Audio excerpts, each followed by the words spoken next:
All right, everybody, welcome back. Another edition live at Drew's house. Hope everybody is doing okay, staying warm. We got a little snow there. That was nice. It is winter in New England, after all, right?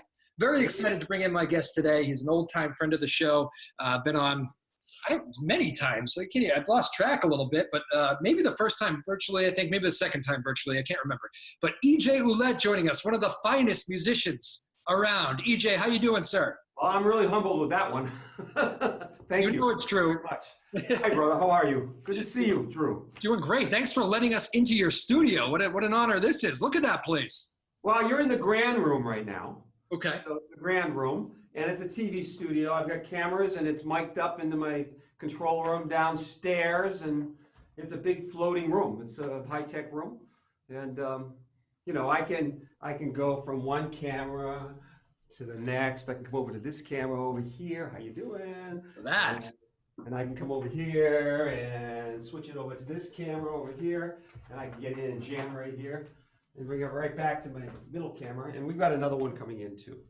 I think so I've got 3 mics going in this room, and for our next show, I'm going to be remicing, using more microphones too. I think you've been having too much fun in the pandemic. Look at you playing with all these new toys. Well, I'm kind of hidden away here. And I'm very fortunate to be a techie and a musician at the same time. So I've integrated software and everything that I'm doing. Pretty much 99.9% everything is remote here. So my teaching and my producing and my consulting. Well, let's talk about first of all, I want to talk about the show that you put on, because that's kind of what spurred this conversation. We talk a lot, but this most recent conversation we had was about a really cool thing that you did for a buddy of yours that's going through a tough time. You did a fundraiser, which you were calling a fundraiser. But tell me a little bit about that. Tell me a little about your buddy and the whole deal. Well, Steve Baker is a good friend of mine, and we've been playing together since 2001 in my band Crazy Maggie. And he ended up getting lymph node cancer about 5 years ago, and he had to go take a bunch of it out, and he opted not to go to chemo and radiation because they couldn't find it. It's like an occult tumor; they can't find where it is. So they wanted a broad spectrum radiate his throat and the whole deal, and that would kill his saliva glands. And he's a gourmet cook. And he's also a sax player. You cannot not be a sax player. You cannot be a sax player without having saliva glands. It's a messy thing, So I don't play horns or whatever. But so he opted to go to this place down in Mexico, and I don't know if I should tell you what it is. It's called Chippez, or whatever. And he opted to go to what we call neurotherapy. So it's basically immunotherapy to build his immune system to fight back on the cancer, as opposed to getting radiated. And to be honest with you, if it was me, I'd do the same thing. And the problem is that we don't do that here in this country. He has to go to Mexico. You can go to Germany and get this therapy, and it's working. But I'm not gonna blame anybody or whatever, but it seems that chemo and radiation is what the insurance companies will pay for. So it's all out of pocket. And we've actually been running this campaign now for since just before the holidays. Wow. And we've raised almost $9,000. We have to get to $16,000 to send him down there and get all his vitamins. Okay, he's getting it's called Apatone. It's a therapy, it's anti-tumor activity, kills tumor cells. And then he does another therapy. It's a mixed vaccine, Coley's therapy, they call it. And IV ozone therapy, so introducing oxygen into the body. So what it does is it makes the body do what the body is supposed to do to fight off this. He went down in May, and right when he was supposed to go in May, but right when COVID came in, changed everything. So he had someone that invested in him, a friend of his, who's I guess he was a billionaire, gave him $40,000 to go down and get this treatment, which is cheap compared to chemo.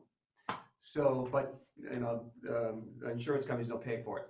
So he went down there, and all his little tumors, because he had his operation about 5 years ago, and he started feeling his lymph nodes started to pop out again. They took out like 21 lymph nodes. Okay, and the option was to take out more and more, and getting the radiation, he didn't want to go that. So he went down and did this therapy, and apparently it did the trick. It shrunk his tumors in his lymph nodes, brought him right down, but he has to go back. So he's going back to get this supplemental for a week, not a month. He was down there for a month in Tijuana, Mexico. And apparently it's called CHIPAs. And it's finding this alternate treatment really to save so we can still be able to play, right? Is that because that too? But he believes in it. Yeah. As well, and I believe in working with the immune system as well, if it's not too late. So if you catch it, then you can do things that change your lifestyle so that you can keep yourself healthy. But you might need some boosted therapy here. Beyond this, I know you are not the kind of person that likes to talk about your role in these things, but this is an incredibly sweet thing you're doing for, I know he's close to you, but I mean, this is, the amount of money you raised is just unbelievable, and you're pushing towards more.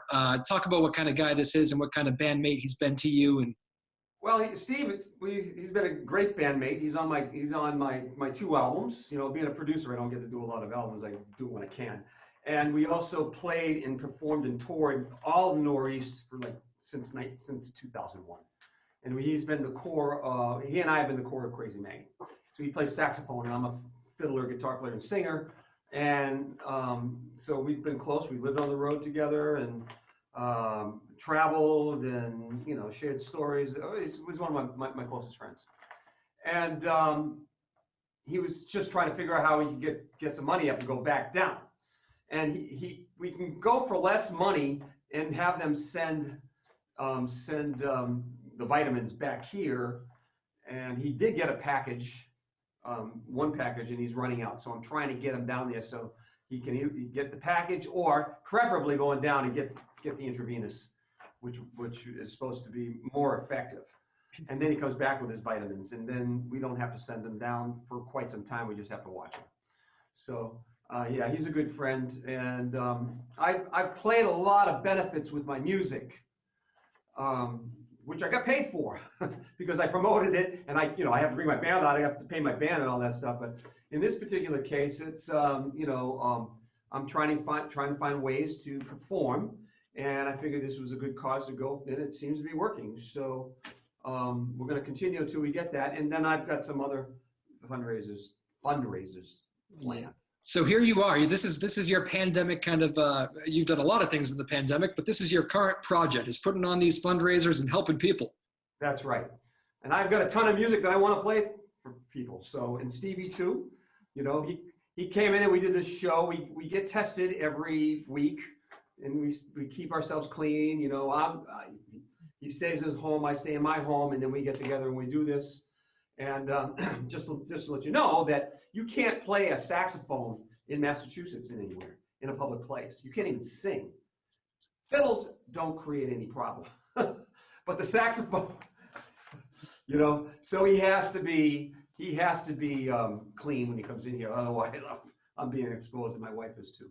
Can you talk about this a little bit, because it's I don't think I've actually had the chance to really ask you this in the thick of it. You've been on stage. This is definitely the longest you've gone without being on a stage, I can imagine, besides this one that you've built and created. What has it been like just having that taken away here in a pandemic? Well, I had cut back a little bit because I wanted to work on another album. And then I got people that wanted me to do their albums, so I didn't have an album because I worked on their albums. And I was planning on a tour this past fall. And I remember my last gig was in Boston, and it was just before St. Patrick's Day. I was playing fiddle, and I decided to come back here and batten the hatches with my school because I have had 125 people come into my studio. So I had to make a major change. And within 12 days, the whole 125 people were put on remote. I had to do this. and as well as my production clients. So I had no time to think about performing because I had number one, keep my team safe and not bring and follow what I felt was the science protocol. I own a school and a studio, and I had to protect ourselves, and I also had to protect our clients. So I have been running a road race, pulling that one together. You know, I started then, and then I have to keep it going. And we're doing really well with the Academy, Whole Music Virtual Academy. And last summer, I decided that I wanted to get into streaming technology because I'm starting to get itchy to perform after I heard they're ready to go. So here in the Grand Room, and I've been doing tests. I'm looking at you at a 78-inch screen right now. Oh, that's scary. That's it right there, you know. So that way, when we perform, I'm working with streaming technology that will allow me to have an audience here. So rather than just texting, that's the next move. Oh, it's that like way we can, yeah. It's gonna be like what the NBA did in the bubble there. They'll have all the screens on the side, right? That's what I'm doing here. I started thinking about this back in June and July because I was getting itchy to play.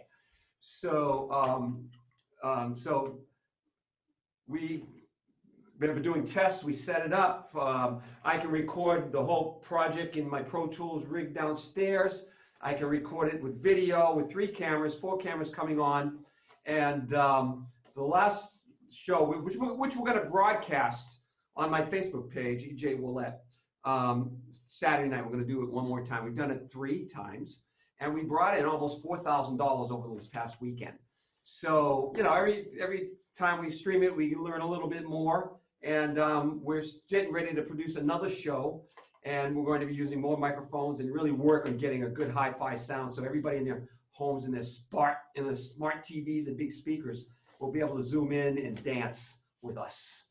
And I mean, you used to welcome in, and you still do in some ways. I know you're trying to be as safe as possible here with the testing and keeping your bubble small and all that. I'm sure you used to have like impromptu jams, maybe just meeting up with a friend who would come in and visit. That's the part that has really been taken away, right? It's just kind of that seeing whoever. Oh yeah. This place, this is where I've had as many as 25, 26 people in my studio recording them. Yeah. And we've done, and this is a classroom too. So as you can see, home music right there. And I've been running jam shops here for 24 years. And I have other rooms downstairs where we broadcast from too as well. We have little jams going on down there. And I have my control room where we had all our apprentices working down there, mixing everything. And then I have my sunroom where I teach privately on the other side of my house. So it's all, you know, wired in. This room is hot wired in, so it's no Wi-Fi. It's right in, and we have high speed internet. So I'm tethered to that. And I miss the jamming. And what has just come across my plate being an engineer is that I found technology that will allow us to play live online together in time. Wow. In time's the big thing, right? In time. I'm not going to share that technology yet, but I'm putting it all in my whole school and all my teachers from different locations. Like I have a teacher down in Delaware right now, right? Teaching a songwriting class, and we can actually hook everybody up and they can share songs and play with each other. Yeah. So that's very exciting. Because even the Rolling Stones haven't figured out. Do you remember the virtual thing and you had he was playing the pillowcase? Yeah. Well, the latency, I believe, has been taken care of. You have to have some items. You have to have high-speed internet to do this. So Xfinity, that won't quite work because it's a party line. And, you know, the more people you have on it, the more it slows down, you know, and all that. But so people would have to upgrade their internet. But also at the same thing, now they can also record directly into my Pro Tools rig and I can produce them. So that's the beauty of what's going on here. And am I having fun with COVID with this? It's allowed me to think about what I believe is coming at us, and it's technology. It's the third wave civilization, community, worldwide. I am jamming with people in India. So it's getting to be, I don't have to go anywhere. I would like to go someplace, don't get me wrong, but I can go to India, or I can go to the UK, or I'm running a class down in Delaware, one from California, and with this technology, running a class? You're running a class down there? I have a Tell It in a Song class coming out of Delaware. I did one out of Nashville. I am right now I'm in discussion with Willie Dixon's granddaughter. She's going to teach a blues class from Chicago. And Tomiko, she's a friend of mine on Facebook. You can go look her up if you want. You know, it'd be good. She's beautiful. She's an awesome singer too. I have a blues class coming out of the UK. I've got an improvisation class, jazz class featuring the work of Billie Holiday coming out of Texas. So these are things that we're planning over in the next month or so. People clearly realize, again, we're joined here by EJ Ouellette, great musician, North Shore. People have struggled during the pandemic. Things have fallen apart, certain businesses. One thing I love about you is you're a glass half full kind of guy. And I remember early on in this pandemic, I was like all my musician friends, I was very worried about like what it seems like a business that would be hit hard, and it has.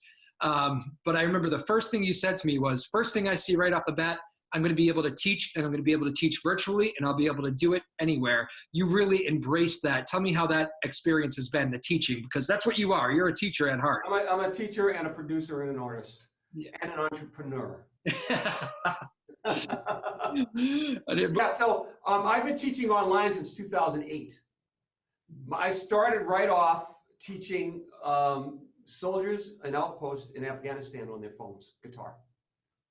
And there was an article in the Boston Globe about that back around 2009 or whatever. And I was using Skype, and it was a little blotchy or whatever, but they had connection with home. And then I was working out in San Francisco.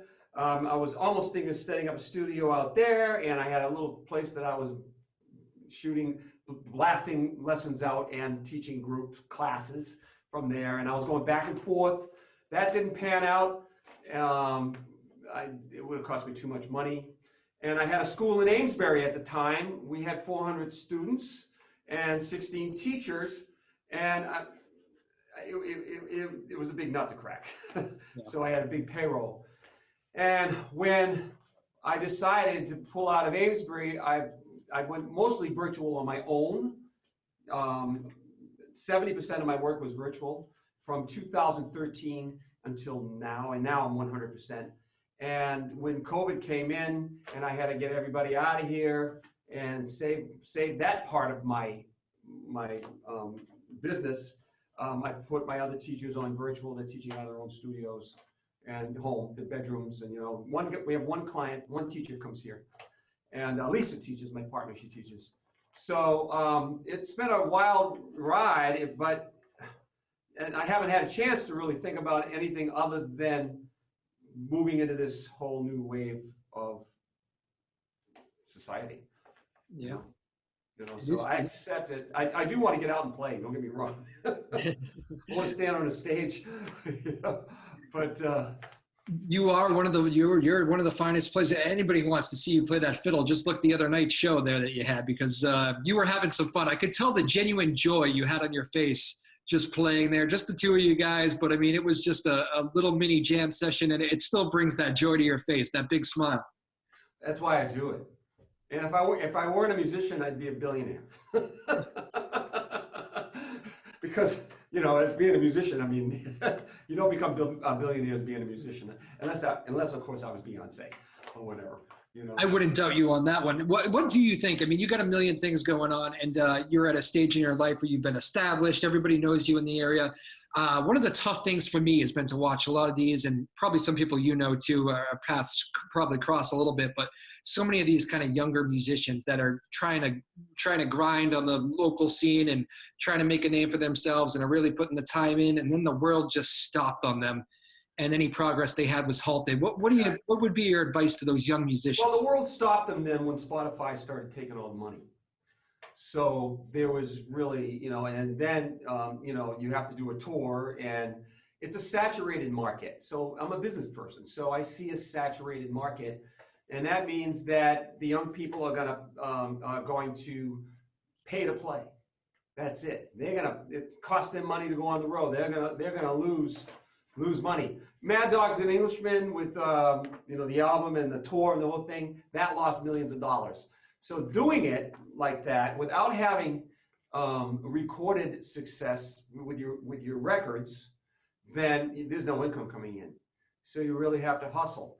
And I am on Spotify, and I think there's another way around it, and I'm building that now.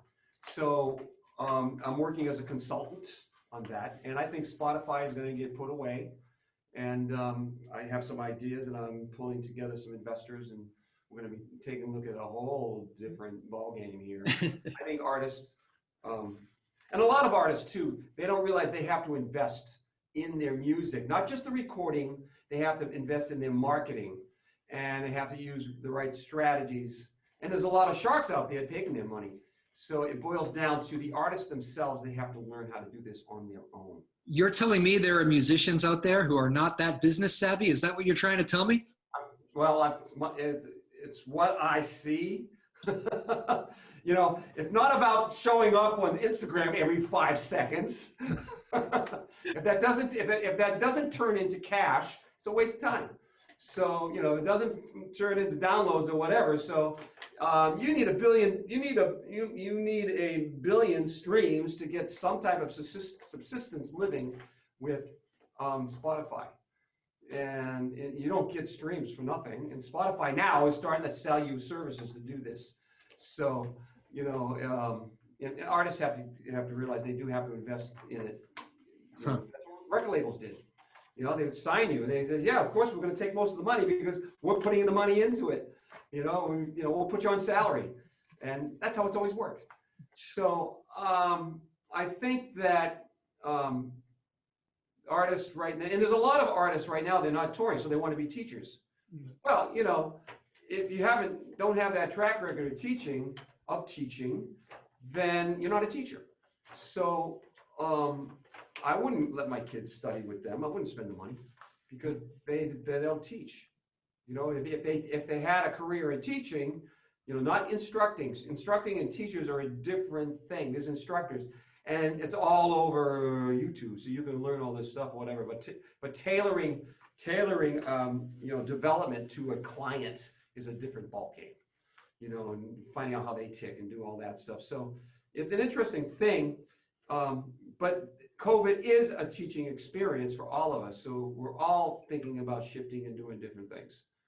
What kind of reward does it bring you? Obviously, you're very smart with all the projects you have, and on the business side of this, and could probably teach some of these young musicians a few good lessons. But what does it bring out of you when you do? You just got a friend of yours that needs some help, and it must just feel great to raise that money, be a part of that kind of project, spearhead that kind of project, and look to do it more. It must feel great. It's giving me a lift, so to speak, because it's a workable model, and there's a lot of people suffering right now. So I'm looking at other causes to do. And there's a couple right here locally, and I haven't chosen it yet. I see people needing food, so that's kind of important, And most of these causes coming up are not going to be $15,000, $16,000. So if I can raise a couple grand, which I think I know I can do if I put up a show. So and also with the technology too is that we'll be able to stream from other locations and do a live performance with video. And everybody in their own little studios and communicating with our audience and doing that. So rather than just from one room here. So there is a lift to it. And I think we all got to pitch in and do what we can to help people. So. And of course, you ask a lot of a good music community around here and people to help out. And I know you're appreciative of everybody who does that. Yeah. And, home music is a place of wellness. That's why I designed it. We're almost like a yogic music company. We believe in doing it for wellness first, and be good, feel good about it, You know, I teach yoga music up here. I do teach yoga, finger yoga, body yoga, breathing exercises, vocal exercises, chanting, body flexible exercises with the instruments. I know you got a kick out of that photo I sent you of my wife trying to do yoga the other night. That was funny. That was really funny. We have 2 dogs who do not appreciate the attention being taken away from them. So Yeah. That's true. And they show up when we play up here. let me ask you on a personal side. Everybody in your family in the hood there, as you call it, everybody doing okay, pandemic wise, COVID wise? You know, I've got 9 younger brothers and sisters. So far, so good on that side. My partner, Lisa, has 2 children. They're doing well. We just delivered her son, Aiden, back to his last semester up at UVM. You know, and UVM's doing a real good job taking care of everybody up there. And so I have lost some friends from high school, and some family members have gotten COVID. So there have been some losses, but not my immediate family. So I'm really grateful for that. We're thankful for that. You, of course, we've talked before on the show about your connection to the Grammys. You have a vote, and you're on the a lot going on with the Grammys. I mean, I can imagine there's all sorts of backdoor conversations about how to put shows on, about how to go about these award ceremonies, like every big award ceremony. What is the status of the Grammys? I was just asked by the Academy to share some of my pathways, so to speak. And I just got an email yesterday, so I have to think about that. I'm going to start the question one more time. What is the status of the Grammys? I mean, what are we talking about? Okay. Yeah, so in the Grammys, I have to do something for them. They just postponed it until March. So they have to pull it together with, it'll be virtual. I was out there right now, this time last year. In fact, if you go to my Facebook page, it's me and my gal there at a party together. And that's when COVID had just started. You know, so 1 year ago, I was out at Grammy 62, Grammy 63. We just finished our voting on July 2nd, and then we got word that they postponed the whole thing. So what did they ask you for your opinions on how to go forward, or what? Well, there, like you said, there were a lot of young people. How do you help them? And whatever, and that's the question: is how would the more established artists do it? You know, I think the idea of being a star right now is probably shelved for a while. You know, but you know, not really. But I don't see any income with recorded music right now, and obviously there's no performances. So but there are a lot of them that are streaming now. So. You know, they're starting to figure this out, and even when COVID disappears, I think it's going to be a revenue stream for musicians. You know, I had a couple of musicians on from the New England Musicians Relief Fund, which is a fund that is essentially what they're trying to avoid is have it be musicians helping musicians, because they're quickly realizing it was just musicians giving to musicians, which was a little bit dangerous. They were really hoping for outside help for a lot of these, and it's not just musicians. One thing that really stuck to me was, you got to remember, when we go into a place that's an open bar, those are bartenders, those are bouncers. I think about the theaters. I think about the Firehouse here in Newburyport, which is shuttered for a while. The whole industry, are you scared for it in the back of your mind? I know there's a lot of different ways to go, and you can be proactive, but are you scared for the industry? I don't scare easy. First of all, I know that. Otherwise I would not be in this business.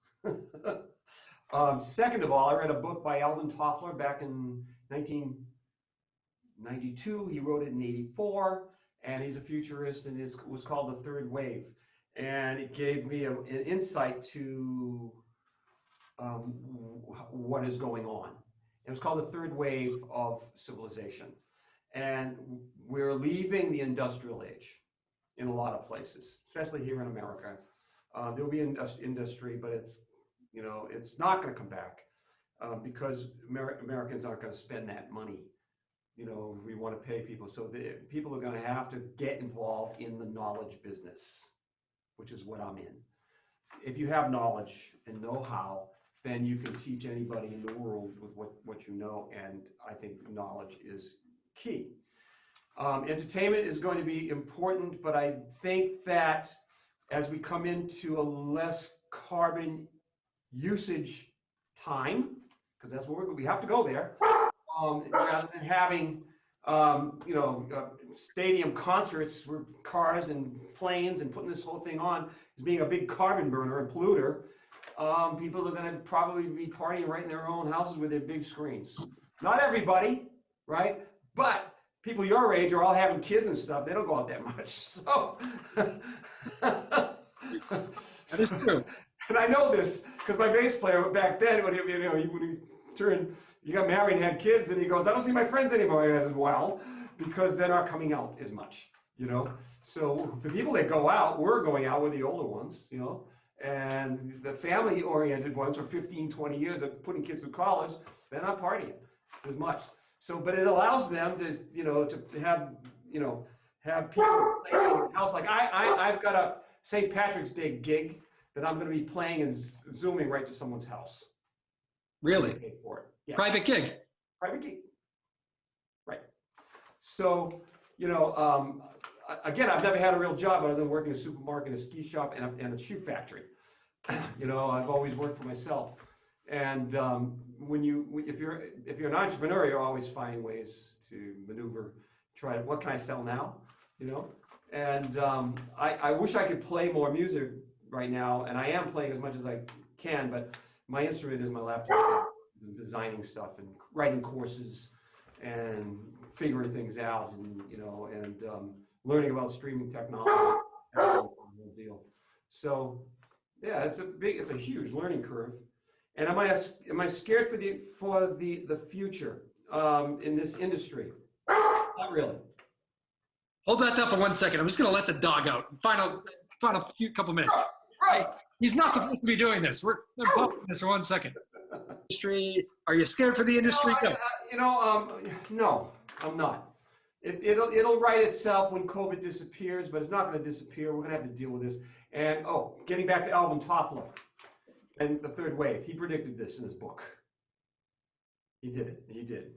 And it has to do with exponential population growth as a result of fossil fuel burning, and everybody's hurting the earth, really. It's a biofeedback mechanism, and that's what he said. And he said there's nothing that's going to stop this new wave knowledge civilization. Actually, there have been people trying to stop it just recently, and this. It's not going to. They can't stop it. It's going to come. So I think there's going to be live performances in the future, but I also think technology is going to allow musicians to generate an income and a fan base and the whole deal. There we go. How about that? All right. So on that note, let's point people. Where do you want them to go if they want to watch your performances here? I know you're going to have. They can come to my performances if they want. I'm also have a consulting, music business consulting program. So if they want to sign up and do a couple sessions with me, I can see what they're doing, and I can help make them a plan. So, and I will probably be doing a seminar as well on this too. It's all paid, of course. I've learned not to do free a long time ago. Otherwise, I take credit cards. Well, you're one of the best. Everybody I've ever talked to who's taken a class has said you are as good as it gets. So thank you very much. Including, I believe, the boss here at the station, right? Didn't Sarah Hayden do a class with you? Sarah Hayden was a part of my community for quite some time. Yeah. And I also taught her son years ago as well. Right? Yeah. No kidding. Yeah. You touched a lot of lives. Thank you for all the good work you're doing. That was just so cool to see you raising money for your bandmate there, and for all the future projects you have ahead here. We'll be watching. It's great stuff, man. I will let you know about the next benefit soon. Thank you. Okay, we're going to point that. So. Do you have a fiddle nearby? Should you play us out? I don't have a fiddle nearby. I wish I had. I love watching you play that fiddle, man. I really do. Well, Saturday night we're going to have another round, okay? And we start producing a new show, and I'll tell you, next time if you want to get in, we'll do a show we'll do a little performance right on your show. How's that sound? Love it, man. Absolutely. It's great. And I love the setup. It just looks great. Those guitars on the wall look beautiful. Thank you. The drum. I play them all too, so, I just assume you play every instrument I'm looking at any given time. I do. I'm playing the harp. That accordion I've had for many years, and I love it. And I'm a bassist. I've had that bass for 40 years. That guitar I've had for 22, and I've got instruments stored away. I've got, I'm really into banjo right now. I love banjo. I know you do. Well, it's a beautiful setup, man. I wish you all the best. Great health here as we get going into 2021, and be safe out there, right? Thank you for having me. Namaste. The great EJ Ouellette. Thank you, sir. Thank you. Bye-bye, everybody. Bye-bye, buddy. Take care.